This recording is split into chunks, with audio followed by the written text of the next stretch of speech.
This is the Dover Download Podcast. My name is Christopher Parker, and for the past 25 years, I've had the pleasure of working with, learning from, and talking to a variety of volunteer, staff, and community members. This podcast explores conversations, activities, and a variety of policies and programs which exist here in Dover to improve the community in one way or another.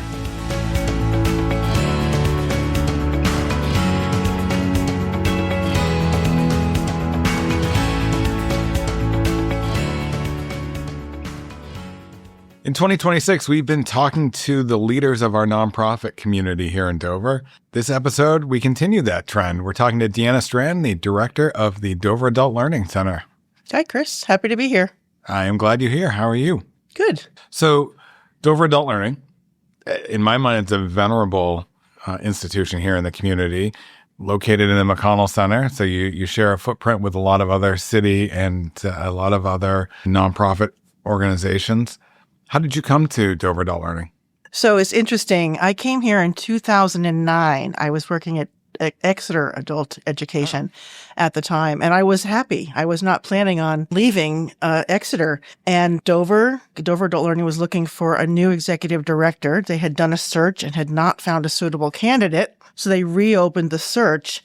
And the assistant director at the state level reached out to me to see if I might be interested in applying. She knew that I was interested in a variety of other kinds of activities you can do in adult ed. And we were working on college transitions at the time, and I had expressed some interest in that. So she knew I had interest in something bigger. And so I applied with no interest, not really, no intention actually of actually taking the job. But I thought, well, might as well check it out. And as I got into the interview process and I met the board and I met the staff, I was like, ooh, this is a really interesting organization. And so I kind of kept going on with the process. And before I knew it, I was hooked. I'd fallen in love with the organization and was like ready to step up. And it was a big step up. Yeah. I was moving from a coordinator position, a coordinator of volunteers in a small organization, to the executive director in a large organization. And so it was a pretty steep learning curve, but I'm really glad I made the decision I did. It's an incredible organization with a great board and a great staff who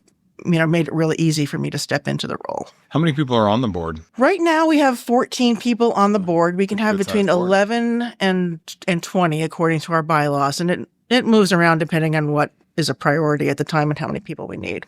The staffing level, is that where it should be? It is. As far as instructional staff, we really have prioritized our teachers. Yeah.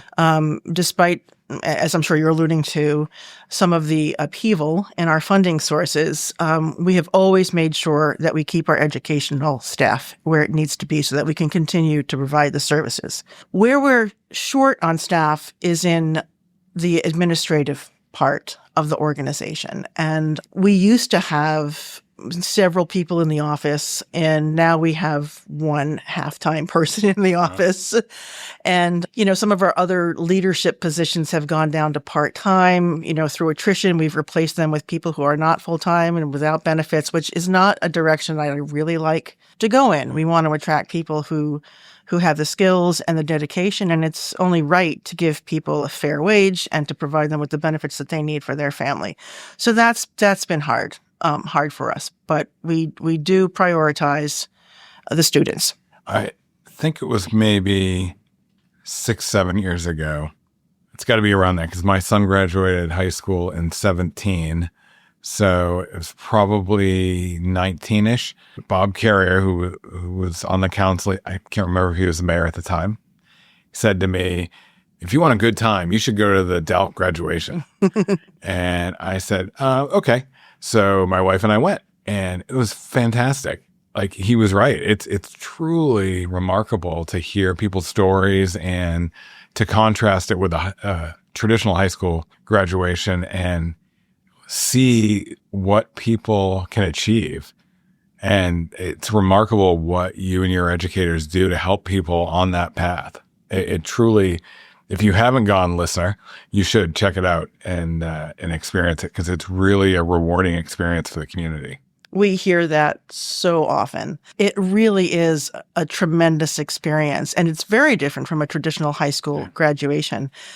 And I think that the key difference is that for the people who are graduating from Dover Adult Learning Center, it was never a foregone conclusion that they would walk across Right. that stage. Right. So every single one of them has overcome some barrier, some obstacle to make it there. And so it really is an achievement and something to celebrate. And our students are so excited they will bring their entire family. There'll be 15 people to celebrate one student. You'll see, their kids will be there, their grandparents will be there, they'll bring in relatives from other states, and they have a whole cheering squad in the audience. And you just see things that you don't see at a traditional graduation, like a parent carrying their child across the stage, or somebody in their 80s coming across the stage to get their diploma or their certificate. And I can honestly say that I don't think there's been a graduation where I haven't left with tears in my eyes. I can see that. I think I've gone to 3 or 4 since then, and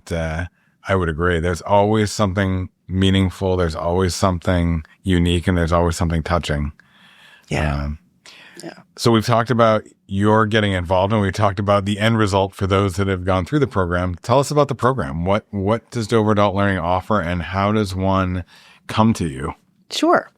So we are the adult literacy agency for the county. So we serve all of Strafford, all 13 cities and towns, plus a couple. It's not restricted to people who live in Strafford County. Anybody who lives or works in New Hampshire can come to our program. But we're charged with serving that catchment area by the state.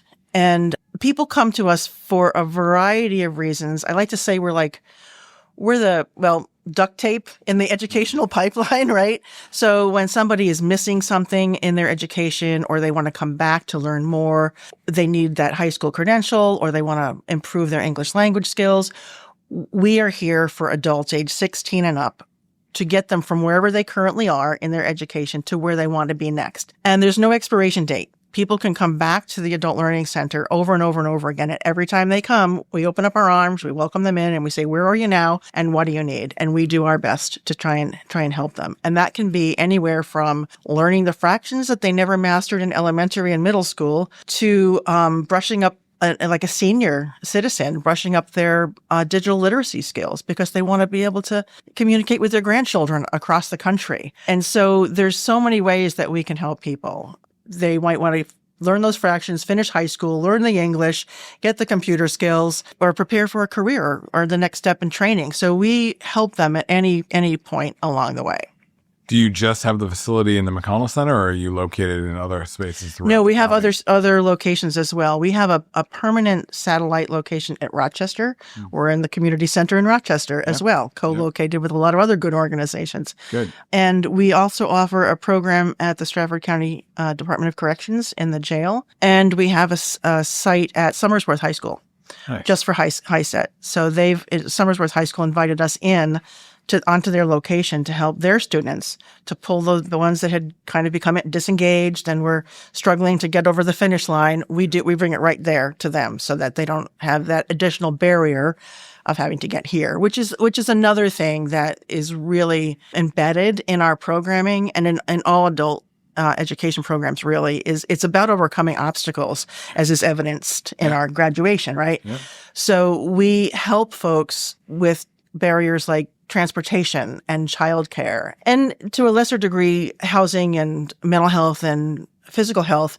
We do a lot of referrals. So we have a lot of strong relationships with other social service agencies in the area because people who come to us, there's often a reason why they didn't get the education that they needed. And so our job is to sort of clear the path for them so that they can get to the place that they need to be. So we have child care. Children from 6 months to 6 years can come to our child care room while their parents are studying in their classrooms. Right. And that is a huge barrier for many people. I'm sure. They wouldn't get here without it. We are co-located on the bus route in all of our locations. But the exciting development this year for us is that we've started a transportation program, which is a nut we've been trying to crack for many, many years. In fact, one of my teachers reminded me as we started this program that during my interview, someone had asked me, what do I think is one of the biggest barriers? And I had said transportation. And, we need to find a way to address that. Well, 17 years later,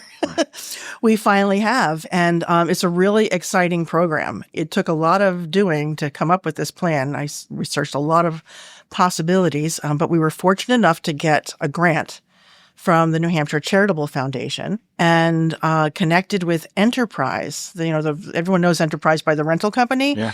They have a program called Commute with Enterprise, which is a van pool program. It's designed to get workers at one company to work. Sure. But we use it to get our students to school. So we have volunteer drivers who run a route every morning, Tuesday, Wednesday, Thursday mornings, and pick up students along the way and bring them to school. And it has been such a game changer for those students. They don't have to spend money on Uber. They're actually getting to class more frequently. Yeah. They're staying the whole class because they don't have to leave class early to catch the bus. Their teachers are so happy because they're reporting that they can actually do multi-class lessons because they know they're going to have the same people in class day after day. They're getting more instructional hours, which means more progress. I mean, it's really been incredible. And I'd like to put in a little plug Sure. for volunteer drivers. Oh, good. The program requires that the drivers be volunteers. Okay. And so we can't hire a driver as much as we would like to. And so we're looking for volunteers to drive the routes. And if we can get enough volunteers, we can expand from our day classes in Dover to our day classes in Rochester and to our evening classes in both locations, because we do have students who are waiting for rides in order to get to class. So all you have to have is an American driver's license for 5 years. And that's pretty much it. You do have to go through, that driving background check. Yeah. But that's it. What kind of commitment are the volunteers required or requested to do? So currently, the volunteers have committed to one route per week. So I have a driver who does, a driver who does 2 routes on Thursday, morning and afternoon. Then on Wednesdays, I have 2 drivers who share that route. They work around each other's schedules. One will do it this week, the other will do it next week, or they split it, whatever.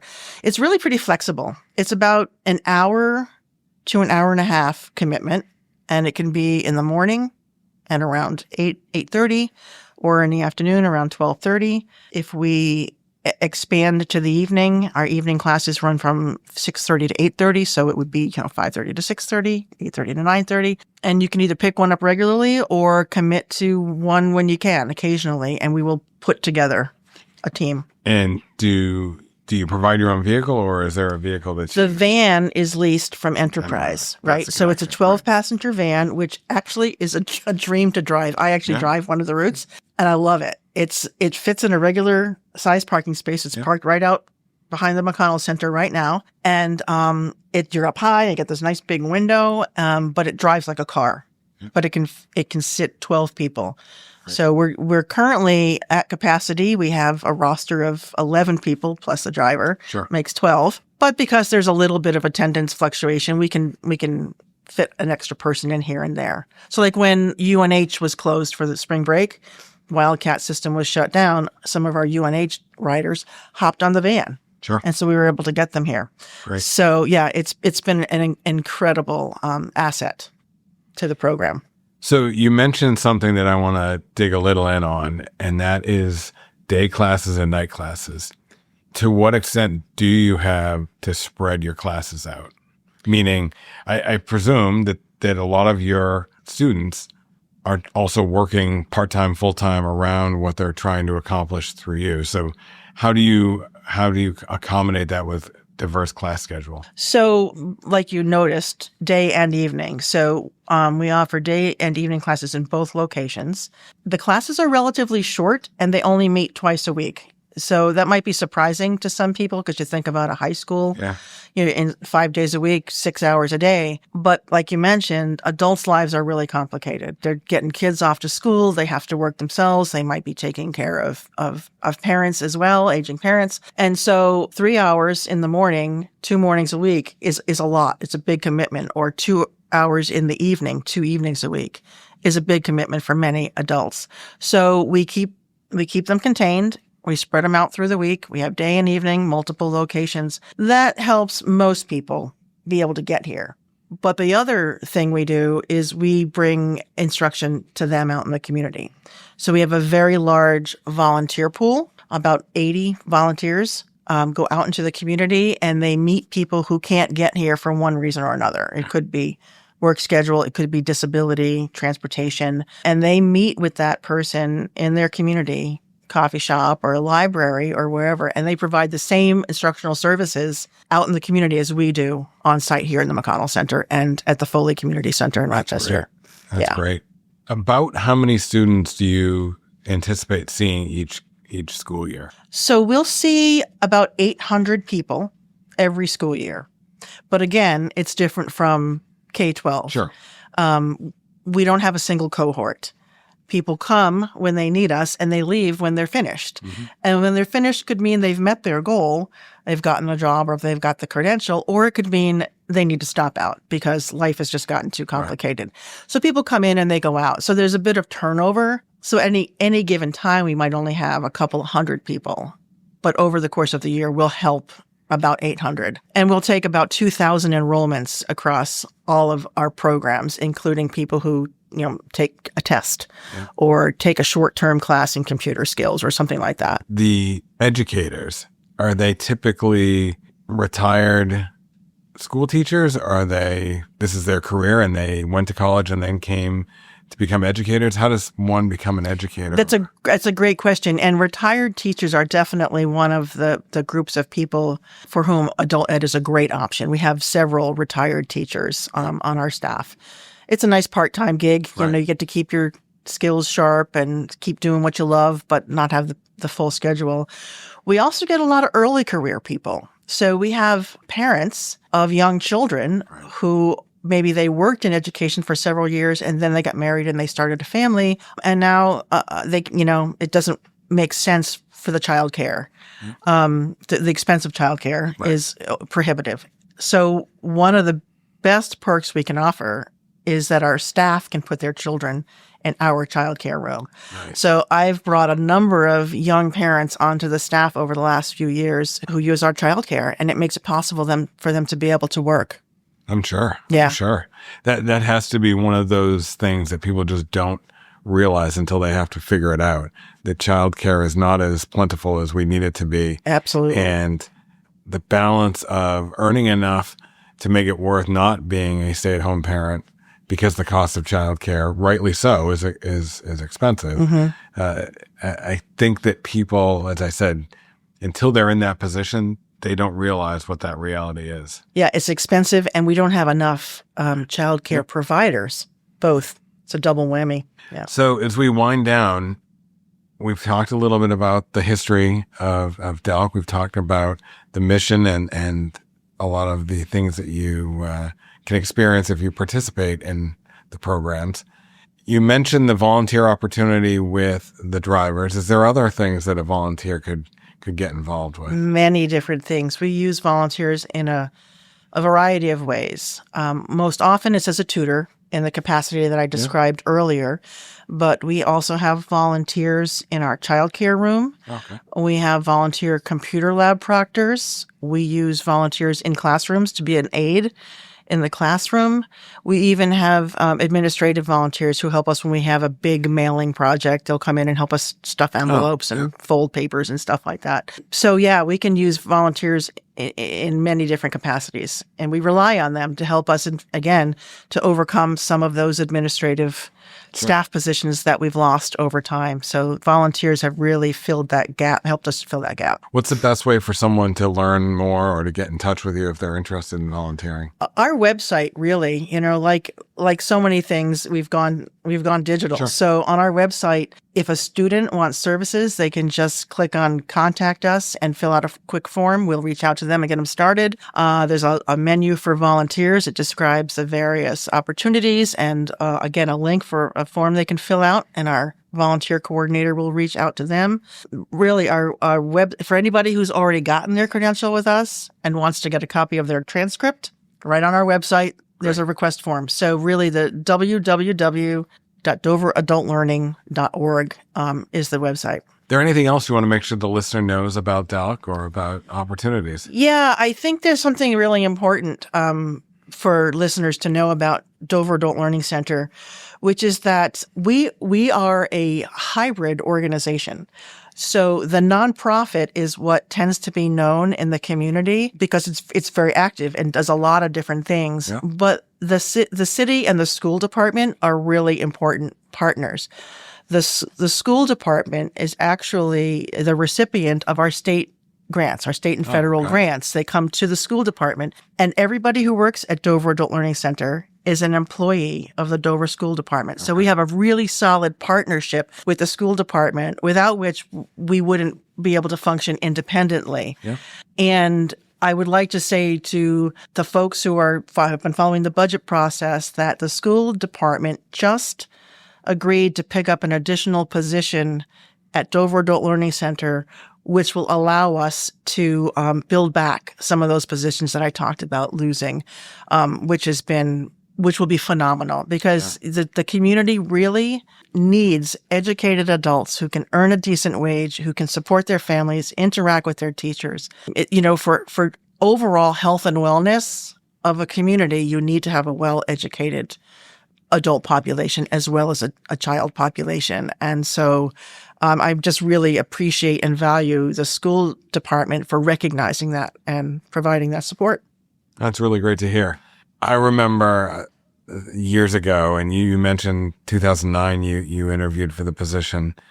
So it had to have been 2004 or 5 when we were renovating this building. And I worked with Jim Verschuren to move Dover Adult Learning from the church that it was in, which is now a playground, into the building, and had a great respect for Jim and his commitment. And I think they've excelled even further by bringing you on board to replace him. And I say that 17 years later, listening to what you have accomplished, listening to what the organization continues to thrive at. You're a great leader for that organization, and I thank you for your role. Thank you. I appreciate hearing that. Have a great day. Thanks so much for chatting. You're welcome. Dover has a wealth of history in its over 400 years of existence. Coming up, Mike Gillis is going to share some of that history with us. This week in 1906, Dover hosted the kind of event you don't hear about much these days. But 120 years ago, it drew serious attention. A competitive checkers tournament. Held at Hams Hall on Washington Street, the tournament brought together players from across the region, with nearly every nearby town represented, and a strong showing of expert competitors. What might sound like a quiet pastime today was, at the time, a lively and social contest, part sport, part spectacle. In an era before television or digital entertainment, games like checkers and chess were central to community life, offering both recreation and a test of skill. According to Foster's Daily Democrat, the tournament had been building interest for weeks and featured multiple matches, including a contest for the Barker Prize checkerboard and a series of individual matchups that kept spectators engaged throughout the day. Checkers, often called drafts, was especially popular in the late 19th and early 20th centuries. It was easy to learn, inexpensive to play, and widely accessible, making it a favorite in homes, clubs, and gathering places like Hams Hall. National tournaments were common. Newspapers regularly published game strategies, and top players developed reputations that extended well beyond their hometowns. In Dover, that reputation belonged to William P. Hartnett, recognized at the time as the city's champion player. Hartnett was part of the Bellamy Club team, which emerged victorious in the tournament's team competition, showcasing both depth and strategy against their Dover counterparts. Among the individual highlights, Charles Leighton captured the Barker Prize after a strong performance against a field of 40 contestants, while other matches were described as closely fought and highly competitive. The Bellamy team, bolstered by skilled players including Percy Hayworth, proved especially formidable as the tournament progressed. By the end of the day, the Bellamy Club had claimed the top honors, and Hartnett's standing as Dover's premier checker player remained intact. It's a reminder that long before organized youth sports and streaming entertainment, a checkerboard, a crowded hall, and a group of determined players could draw a crowd and hold a city's attention. Thanks for listening to the Dover Download this week. If you like what you heard, subscribe through your favorite podcast aggregator. And if you have something you want to hear a topic on, let us know. Finally, this is just one of the many ways we share information about the city of Dover. You can subscribe to the Dover Download's email newsletter every week or other newsletters that we have by going to the City of Dover homepage, www.dover.nh.gov. Have a great week.